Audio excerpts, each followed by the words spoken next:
Pandangan fraksi Partai Demokrat Dewan Perwakilan Rakyat Republik Indonesia terhadap rancangan undang-undang tentang perubahan keempat atas Undang-Undang Nomor 19 Tahun 2003 tentang Badan Usaha Milik Negara.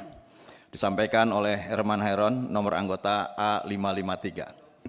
Assalamualaikum warahmatullahi wabarakatuh. Salam sejahtera untuk kita semua. Om Swastiastu, Namo Buddhaya, salam kebajikan, Demokrat bersama rakyat. Yang terhormat pimpinan dan anggota Komisi 6 DPR RI, sahabat kita semua, Menteri Hukum Republik Indonesia, Menteri Pendayagunaan Aparatur Negara dan Reformasi Birokrasi Republik Indonesia, serta Wakil Menteri Sekretaris Negara Republik Indonesia, beserta dengan seluruh para pejabatnya, Bapak Ibu sekalian, hadirin yang kami hormati. Segala puji syukur kita panjatkan kehadirat Allah Subhanahu wa Ta'ala yang senantiasa memberikan kekuatan, sehingga pada pagi hari ini, Jumat 26 September 2025, kita bisa menjalankan mandat rakyat dalam fungsi legislasi di Komisi 6 DPR RI. Bapak dan Ibu yang kami hormati, keberadaan BUMN tidak hanya harus dilihat sebagai mesin bisnis negara, tetapi sebagai lokomotif pembangunan nasional yang berakar pada amanat konstitusi sebagai termaktub dalam pembukaan Undang Dasar 1945.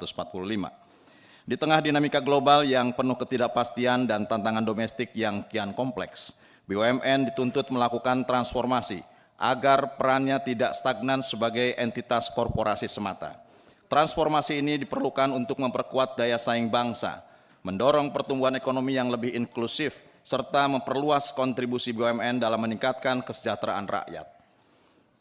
BUMN harus mampu menjawab tantangan kontemporer dan memastikan keselarasan dengan visi jangka panjang pembangunan nasional yang tertuang dalam agenda besar Asta Cita Indonesia. Oleh sebab itu, mempertimbangkan kondisi di atas, maka melalui serangkaian mekanisme yang sudah berjalan di DPR RI, kita secara bersama-sama terus mencari dan menyusun konfigurasi yang paling tepat untuk mengoptimalkan kinerja dan tata kelola dari BUMN, hingga pada pembahasan kita saat ini, yaitu perubahan keempat atas Undang-Undang Nomor 19 Tahun 2003 tentang Badan Usaha Milik Negara. Saudara pimpinan, para anggota Dewan, jajaran Kementerian Republik Indonesia, serta hadirin yang kami hormati. Perekonomian dunia saat ini bergerak menuju pola pembangunan yang semakin terpadu, inklusif, dan berorientasi pada peningkatan daya saing. Dalam konteks tersebut, BUMN dituntut untuk lebih adaptif dalam menegaskan perannya, yaitu memastikan pertumbuhan ekonomi berjalan secara berkeadilan, sekaligus menghadirkan kesejahteraan yang merata bagi seluruh rakyat Indonesia. Tuntutan ini hanya dapat dijawab melalui langkah-langkah reformasi yang progresif, namun tetap visioner, dengan pijakan pada prinsip transparansi, akuntabilitas, kehati-hatian, serta keberlanjutan. Karena itu, penguatan peran BUMN tidak boleh ditempuh secara sektoral atau parsial, melainkan melalui kolaborasi lintas sektor yang saling melengkapi dan memperkuat. Hanya dengan cara demikian BUMN akan mampu menjadi instrumen strategis bangsa dalam menghadapi tantangan kontemporer, sekaligus menjaga arah pembangunan nasional tetap berjalan pada jalur yang berkeadilan dan berkelanjutan. Saudara pimpinan, para anggota Dewan, jajaran Kementerian Republik Indonesia, hadirin yang kami hormati. Berdasarkan catatan di atas, maka fraksi Partai Demokrat menyampaikan sejumlah rekomendasi kebijakan strategis pada pemerintah untuk menjadi perhatian dan ditindaklanjuti. Sebagai berikut. 1. Perlu ada perbaikan kelembagaan dan harmonisasi regulasi BUMN. Ketidakselarasan antara Undang-Undang BUMN, Undang-Undang Keuangan Negara, dan Undang-Undang Tipikor menimbulkan ketidakpastian hukum sekaligus melemahkan akuntabilitas pengelolaan kekayaan negara. Oleh karena itu, perlu dilakukan harmonisasi regulasi agar status organ BUMN sebagai penyelenggara negara ditegaskan secara eksplisit, serta keuangan BUMN tetap diposisikan sebagai bagian dari keuangan negara. Hal ini harus diikuti dengan penerapan wajib LHKPN, mekanisme audit independen real time berbasis digital, serta integrasi sistem pengawasan antar lembaga yang berwenang. Dengan langkah tersebut, celah moral hazard dapat dipersempit dan tata kelola BUMN akan lebih kredibel di mata publik maupun investor. 2. Optimalisasi, holdingisasi, dan konsolidasi investasi.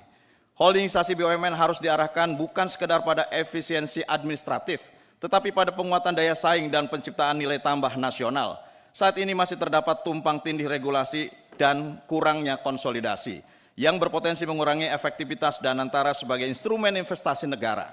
Untuk itu, setiap holding harus dilengkapi dengan roadmap kinerja berbasis indikator kuantitatif serta kontribusi pada PDB, penyerapan tenaga kerja, serta nilai ekspor substitusi impor. Upaya perampingan BUMN tidak boleh melahirkan oligopoli baru yang tidak efisien. Dengan pendekatan ini, BUMN akan lebih mampu menjadi katalis hilirisasi dan industrialisasi nasional. 3. Peneguhan fungsi BUMN sebagai agen pembangunan dan stabilitas ekonomi. Kontribusi BUMN terhadap PDB yang mencapai lebih dari 20% dan keterlibatan langsungnya dalam program PSO dan PSN menunjukkan bahwa peran BUMN melampaui kepentingan profit semata. Oleh karena itu, BUMN harus diposisikan sebagai penyangga stabilitas ekonomi nasional, terutama di sektor pangan, infrastruktur, energi, transportasi, dan kesehatan. Hal ini dapat diwujudkan melalui penguatan early warning system untuk mengantisipasi fluktuasi global, serta mewajibkan BUMN melaporkan dampak sosial ekonomi dari setiap aksi korporasi. 4. Merespon adanya gejolak di tengah masyarakat terkait dengan kondisi rangkap jabatan menteri sebagai komisaris di BUMN. Jabatan wakil menteri sebagai komisaris di BUMN. Kami fraksi Partai Demokrat mendorong agar putusan Mahkamah Konstitusi nomor 128/PUU-Datar 23/2025 mengenai ketentuan larangan rangkap jabatan tersebut segera diterapkan untuk menghindari timbulnya ketidakpastian hukum di kemudian hari. Hal tersebut juga sejalan dengan upaya penguatan good corporate governance dalam menguatkan peran BUMN.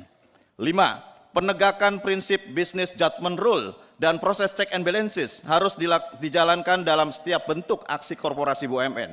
Organ BUMN sebagai penyelenggara negara harus mampu menciptakan keseimbangan antara penegakan hukum, akuntabilitas publik, dan dorongan inovasi dalam pengambilan keputusan bisnis. Dengan begitu, BUMN dapat bergerak lebih agresif namun tetap terukur dalam memperluas perannya di level domestik maupun global.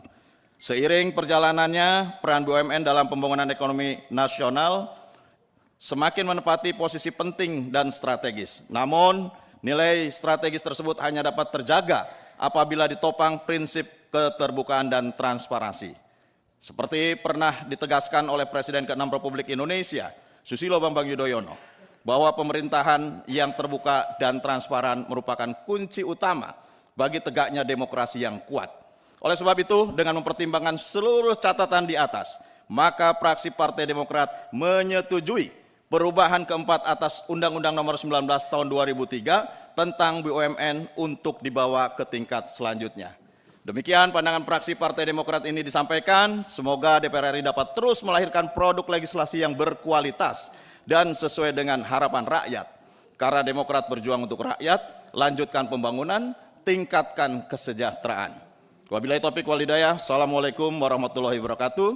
Jakarta, 26 September 2025, pimpinan fraksi Partai Demokrat, Dewan Perwakilan Rakyat Republik Indonesia, Ketua Dr. Haji Edi Baskoro Yudhoyono ditandatangani, Insinyur Haji Marwan Cik Hasan, Sekretaris ditandatangani. Terima kasih.